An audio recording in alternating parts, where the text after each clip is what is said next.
ሪሊ እንዳልከው እፎይን የመከተል ማቆም አለባቸው። በእኔ በሆነ አቆም እኔ አላዳምጥም፣ ድሮም አይመቸኝም። ግን መዝሙር ያለን እከተለዋለሁ። ፍሬንዴ ነው፣ አዳምጠዋለሁ፣ ሰማዋል። ገባ። እፎይ ግን ዛሬ አንደኛ ርዕስቱን ራሱ መመለስ አልቻለም። ከዛ ደግሞ አውቆ ሆን ብሎ ነጥብ ለማስጣል ለማናደድ ይሄ በቃ የብልግና ነገሮችን ምናምን ወደዛ ውስጥ ገባ እና ልጁን ጭራሽ ወደማይፈልገው ቦታ ገብቶት ልጁ ግን በማይፈልገው ቦታ ገብቶ እንኳ ራሱ በትክክለኛው መሰረት ነበር ኢንተሌክቹዋል በሆነ ነገር እኔ በጣም ነው የተማረኩት ዛሬ። እውነቴን ነው የምልህ ብዙ እንደዚህ ስብዕና ያላቸው አታይም እዚህ ጋር ሜይ ቢ ስለማንከተላቸው ይሆናል። ገባ ስለማንከተላቸው እኔ እናንተ በውሱ በኩል ቡኖን ዛሬ ምናልባት አጸያፊ ቃል ላንናገር እንችላለን። ሂዶ ወደዛ ምናምን ብለን ግን ጥለን እንወጣ ነበር። እኔ ጥዬ ነው የምወጣው። አላወራም ከእነዚህ አይነት ሰው ጋር። ለምን እንደሆነ ታውቃለህ? ለምን ብዬ እደርቃለሁ? ለምን ምክንያቱም ልጁ በጣም ሰዓት ይሰርቃል፣ ይመጻደቅበታል፣ በጣም ከአንድ ስንድት ያደርገዋል፣ ይንቀዋል። በቃ አውቆ የፈለገው እሱ እንደለመደው ያው ሰው እኮ የሚችለውን ነው የሚያደርገው። ሰው እኮ ማድረግ የፈለገው በቃ ነጥብ አስጥሎ ከዛ ወደ ጭቅጭቅ ወደ እሱ ጭቃ ውስጥ ሊከተው ነው የፈለገው። ምክንያቱም በልጁ ሁሱ ነው ስሙ፣ ይቅርታ ሁሴን ነው የሚባለው። በሁሴን ለበል ማውራት አይችልም። ስለዚህ በሁሴን ለበል ካልቻልክ ወደ አንተ ለበል ነው ማምጣት ያለብህ። እየጎተተው ናህኔ ጋር ጭቃ ውረድ እና እዚህ ጋር ገደል ግባና ቡጢ ግጠመኝ ይለዋል። ሁሴን ደግሞ ያው እዛ ላይ ሆኖ እንዲህ ሆል ታይም እንዲህ ያየው ነው ያወራው። እሱ ወደ ና በእናትህ እዚህ ጋር ናውንና በእውቀትና በስዕብና እናውራ እያለው ነው። እና ስላልቻለ ነው በቃ እፎይ ስላልቻለ አውቋል። ተደበቀ እንጂ ደግሞ ጭራሽ እሱም በቪዲዮ ውጣ ይለዋል። ያውም ተደብቆ እየተመከረ እኮ ነበር ሲያወራ የነበረው፣ እየተመከረ እንደዚህ ምን እየተባለ እና ይሄ ትክክል አይደለም። ግን ጥሩነቱ አንደኛ የሃይማኖቱ የንጽጽር ብቃት አለው የሚባለው አንድ አካል አንተ አመልከዋለሁ የምትለውን አካል ማንቋሸሽ የለበትም። ለምሳሌ እሱ እፎይ በተደጋጋሚ አላህን ሰይጣን ነው ሲል ነበረ፣ እንደዚህ ነው ሲል ነበር ዝም ብሎ ከመሬት ተነስቶ። እሱ ግን አይተህ ከሆነ አማልክቴ ወይንም አምላኬ ብሎ የሚያስበውን ራሱ ለመተቸት ሞራን እሱ ለመተቸት ራሱ ፍላጎት የለውም። አይተህ ከሆነ ነቢያቶቹን በስነ ስርዓት ሲጠራ ነበር። አምላኬ የሚለውንም ራሱ እሱ የሚቀጥፍበትን ራሱ እያስተካከለለት ነበር። እግዚአብሔር እግር አለው ምናምን ሲባል መለኮት ነው ብሎ ሁሉ እያስረዳው ነበር። የንጽጽር ብቃት አለው የሚባለው አንድ አካል ፐርሰናሊ አጸያፊ የሆኑ ቃላቶችን መጠቀም የለበትም። ሁለተኛ ደግሞ የሆነ ግብግብ ውስጥ ገብቶ ሰዓት መስረቅ፣ ቴንሽን ለማድረግ መሞከር፣ አሰልቺ የሆነ ነገር ውስጥ መግባት የለበትም። የንጽጽር ብቃት አለ የሚባለው ልክ እንደወሱ ነው። በሱ ደረጃ ነበረ ጥሪ ማድረግ የነበረበት። አሁን ኢምራንን አይተዋላ። ኢምራት ሁለቱም ነው ያለ፣ እውቀትም አለው። በብሽሽቅም ከመጣ ደግሞ እጥፍ አድርጎ ይገርፋል። ገባ። ኢምራንን አልፈልግም አለ። አየሁ አይደል? ኢምራን በሁለት ማሊያ መጫወት ይችላል። ከእፎይን መሆን ይችላል፣ ሁሱንም መሆን ይችላል። ኢምራን ሁሱ ግን አንድ ባህሪ ብቻ ነው ያለው። እሱም በስርዓት እሱ ጋር ያለውን እውነት ማስረዳት፣ ያመነበትን ማስረዳት፣ ለሚጠይቀው ጥያቄ በቻለው መጠን ማብራራት ነው የሚፈልገው። ያንን እድሉን አይሰጠውም። እኔ በሆን አልኩ ሰከንድ አልቀመጥም። ሰከንድ ግን ያው ፈርቶ ሸሽ የሚባል ነገር አለ። ያን ነበር የፈለገው፣ ግን አልሐምዱሊላህ አልቋል። አንተ አሁን በእውቀት መደረጃ ልክ ለንጽጽር ትበቃለህ። ለምሳሌ ጠይቀውን ጥያቄ ትመልሳለህ፣ ርዕሱን ላለመልቀቅ ትሞክራለህ። ለዛ ነው ለምን እንዳውቃለህ መብረቁ እኔ ስመልስ ለምመልሰው መልስ የሚናደድብኝ ክርስቲያኑ ነው። ለምን ትክክለኛውን መልስ መለስክ? መጽሐፍ ቅዱስን ያልጻፍኩት መጽሐፍ ቅዱስን የምንከተለው በእምነት ነው፣ በሳይንሳዊ በላጅክ አይደለም። ተረዳኝ? በቃ ያ ነገር ደግሞ ላይ እኔ አሁን ሲጠይቀው በቀላሉ መመለስ ይችል ነበር፣ ግን አያውቅም። አንደኛ አያውቅም፣ ሁለተኛ እሱ የሚያውቀው መበሻሸቅ ነው። እና አሁን እዚህ ሶሻል ሚዲያ ላይ ማየት የማልፈልገው ምን እንደወጣ ቃለ እውቀት ያላቸው ሰዎች እውቀት ከሌላቸው ሰዎች ጋር ለምን ይመስላል? መጀመሪያ የሚገርም ነገር በዮናስ ተደብቀው እኮ ነው የመጡት። አስበሃል?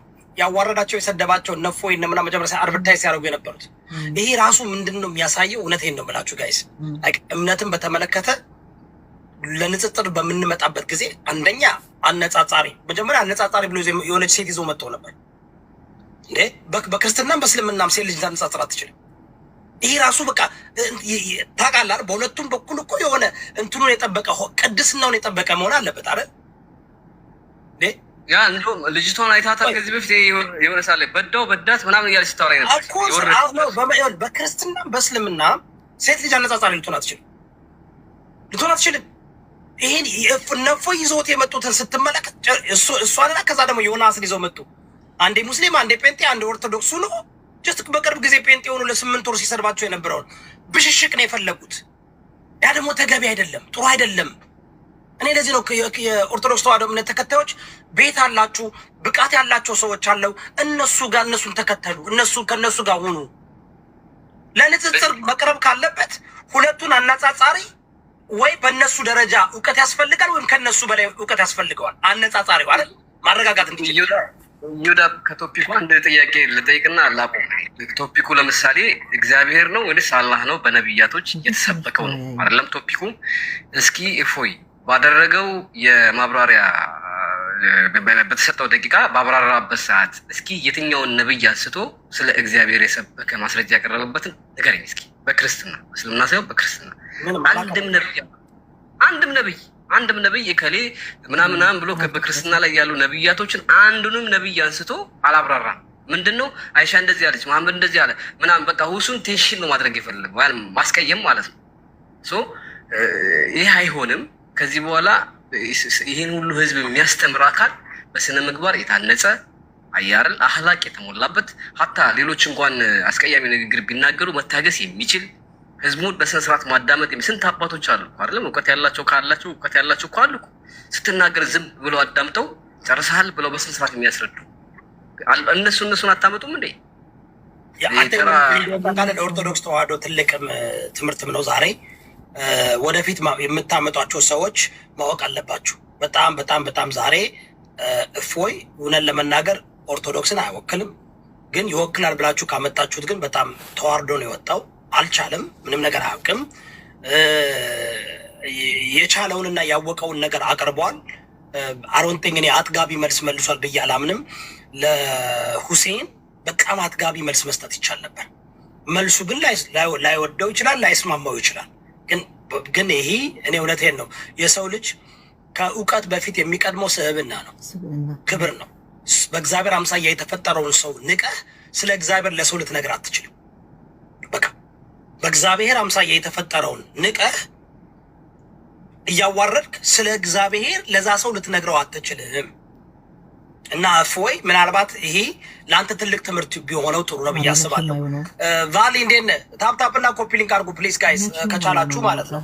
ሁላችሁም ታፕታፕና ኮፒ ሊንክ አድርጉ። እንዴት ነህ ቫሊ? አዳመጥክ ነበርክ እንዴ? እያዳመጥክ ነበር? ኧረ አላዳመጥኩም።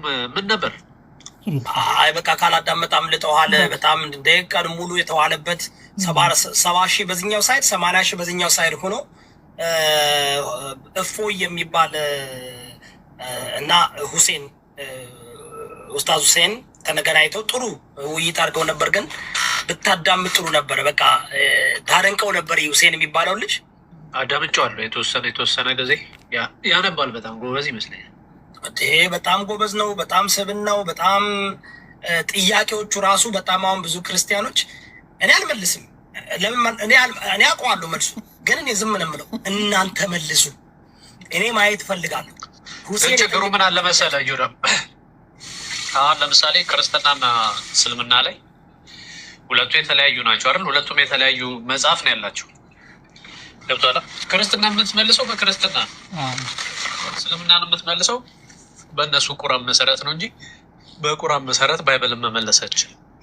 ኢየሱስ ሰው ነው ማለት ይችላሉ ለራሳቸው፣ ለእኛ ግን ሰው አይደለም አምላክ ነው። እኛም አላህ ለእኛ አምላክ አይደለም። ገብቶሃል? ኢየሱስ ለእነሱ አምላክ ላይሆን ይችላል። ቤዝድ ኦን ዳት ነው የምትመልሰው።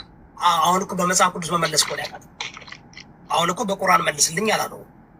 ኦኬ እኔ ስላላየሁት ነው ማዳመጥ አለብህ። አሁን በመጽሐፍ ቅዱስ መመለስ አልቻለም። ምንም የሚጠይቀውን ጥያቄ መመለስ አልቻለም፣ ምክንያቱም አያውቅም። ሁለተኛ ደግሞ ቢመልስ ደግሞ ለመለሰለት ጥያቄ የሚያነሳ ስለሆነ ያንኛውን ጥያቄ በምንም ምክንያት ሊመልስ አይችልም።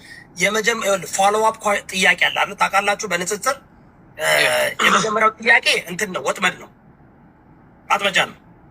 ሁለተኛው ይህ ሁሴን በጣም ስማርት እና በጣም ጎበዝ ልጅ ነው። እኔ በጣም ፕሮፌሽናል ዲቤተር ነኝ። የመጀመሪያው የምጠይቀው ጥያቄ ማጥበጃ ነው። that's not the real question።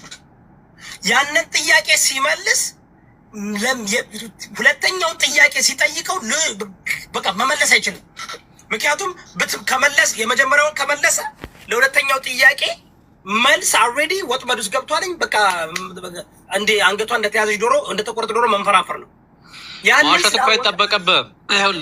ቤዝዶን ባይብል ከሆነ ባይብል ላይ ያለው ከጠየቀኝ ባይብል ላይ ያለው ነው መመለሰው። ገብቷል? ማውሸት አይጠበቅብኝም። አይችልማ። ቤስቶን ባይብል መመለስ አይችልም። ኦንሊ እውነቴን ነው የምልህ እኔ እሱ የጠየቀውን ጥያቄ ክርስቲያኖች ሲመልሱ ማየት እፈልጋለሁ። እኔ እንደውም ከአሁን በኋላ አፌን እዘጋለሁ። ማየት እፈልጋለሁ። አይ ዶንት ኬር ጴንጤ ይሁን ኦርቶዶክስ ይሁን ካቶሊክ ይሁን ሁሴን ለጠየቀው ጥያቄ ከመጽሐፍ ቅዱስ ሲመልሱ መስማት እፈልጋለሁ። ምንድን ነው ጥያቄው? ጥያቄውን ላስታውስ። እዮዳም ደግሞ ምንድነው? ቆይ ንጽጽር ማለት የኔን ብቻ እኮ አይደለም። እኔም የምመልስልህ ከሆነ አሁን እፎይ እየመለሰ ነው። የኡስማን ደግሞ ሳይመለስ መቅረት ራሱ ንጽጽር አይደለም። እንዳይመልስ ማድረግ ማለት ንጽጽር አይደለም። ሁለት ደግሞ ውሸትን ይዘህ መተክ ሳይሆን ቁርአን አሁን ልጁ እንዳለው ማለት ነው ትክክለኛውን ነገር ይዘህ መተህ ነው መነጋገር እንጂ ሳሂህ ያልሆነ